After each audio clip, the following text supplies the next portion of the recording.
Hey guys, Big 117 here, and I wanted to talk about the amazingness that is Forge.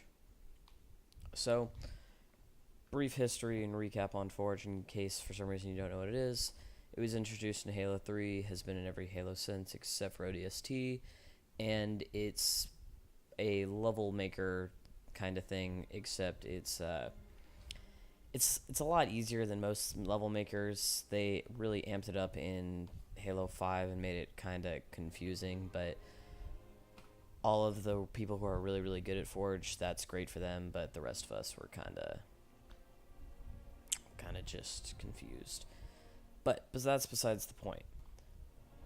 Forge offers along with modding an infinite amount of content. Technically, not infinite, but as much as the community wants to make. And if you let the community make, say, I don't know, Infection, like they've already made for since the game launched, because you should have launched with Infection. But they already have Infection, so we could have had that 6 months ago. We could have had at least 300 maps by, I don't know, 2 months after launch. And of course, not all of those are going to be good maps, but we could have at least had like 10 really good maps chosen by 343 specifically, not their stupid cartographer guys like Psycho Duck, because that guy's a dick. But, so, yeah, we could pay people like that, and they could choose really good maps, just like they did in Reach. They could choose really good game types, just like they did in Reach. This is how Griffball was started. This is how, and I'm not really sure how Infection was made. I think it was like this. But yeah, we should take out the opportunity of this, and so Halo's in this very strange spot. It's since 343 is just a sub management of all of Microsoft, and Microsoft owns the Xbox. They can kind of throw away a little bit of money on Halo, seeing as how if more people play Halo, more people buy the Xbox because their friends are playing Halo. So Microsoft really wants to invest in Halo, and they can do that because they can get 343 can get all their money from Microsoft, which is in turn making more money because there are more Xboxes being sold. So, yeah, they can take some gambles here. And also, the main reason that modding or creation like this isn't so like widely recognized in most games is because it hurts DLC sales. Because why would you buy the piece of DLC when you can always play whatever you want, because you have unlimited mods that the community makes because they like making them? So it hurts DLC sales, so they typically don't like modding. Same thing with unlimited character creations, because along with DLC sales, say like COD let you mod to the extent they did in World at War, people are still playing World at War, which is ridiculous, seeing as how that's like, I believe, 10 years old.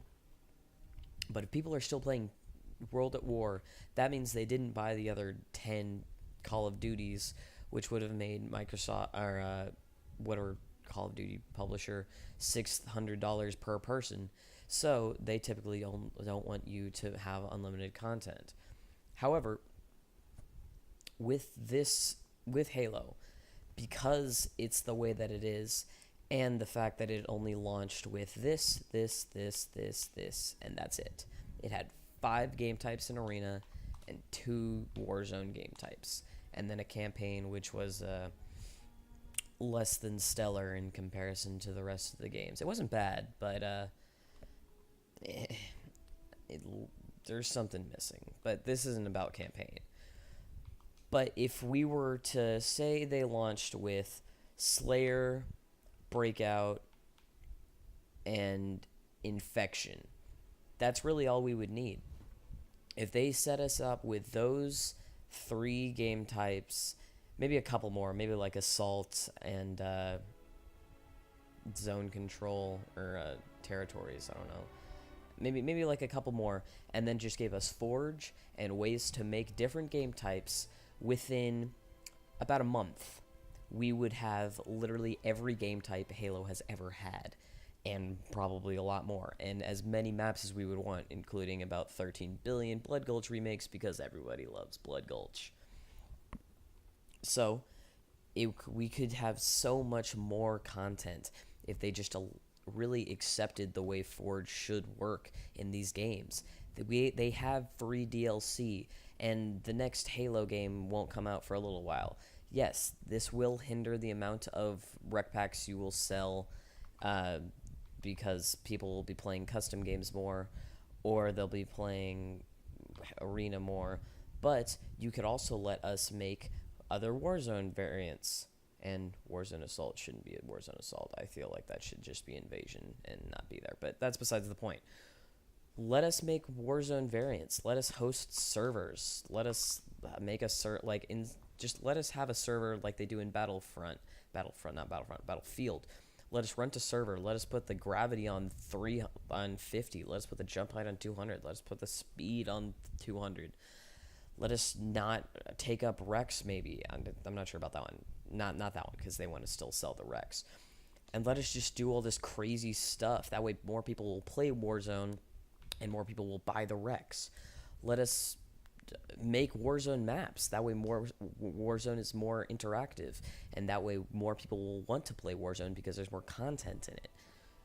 All of this needs to be regulated, but make it regulated either by people that you choose out more specifically than, as I've stated before, like Psycho Duck, or just get a team together to do it in 343. So, what's the solution to the crisis on the amount of content we have? Seeing as how this is 8 months, I believe, into the game, and we still don't have infection, let us do it. We can do it. We want to do it. All you have to do is give us the tools and trust us to do it. Oh, and by the way, give us a friggin' file browser. Me having to add someone to get them is not helping this. If I wanted to go play Duck Hunt, I'm sure there's a Duck Hunt mod. I've played it before. I don't know how to get it because I'm not friends with all these people. Why is there no file share in this? It was in every other game. It can't be that hard. So, if they add all these things, Halo will have the competitive edge against Uncharted, which is the PlayStation exclusive. And Microsoft will win more. They kicked the crap out of PlayStation in the PlayStation 3 versus Xbox 360 because of Halo.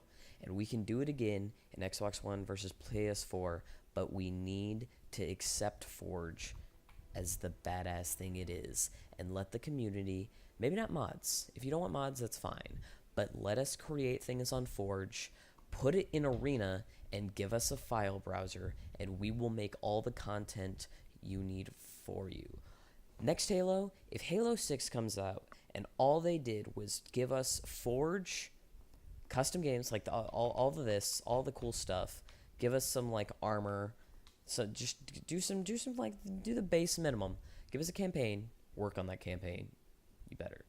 But if they didn't give us any maps or any arena things for only the first maybe 3 days, because everyone would be playing the campaign then, that would be fine. Because everyone would be either playing the campaign or everyone would be doing Forge, making the maps so that after the first week or so, there would be all kinds of stuff. Now that might be a little overstated. You might need to start off with some, a couple things, but just make the gameplay good, make the campaign good, and give us the tools, and we will make this game for you. With that, this has been Big 8L. I hope you guys enjoy. Tell me what you guys think about this in the comments down below. And 343, if you've listened through this whole thing, take it into account. See what you can do. It's been Big 8L, and I'll see you guys later.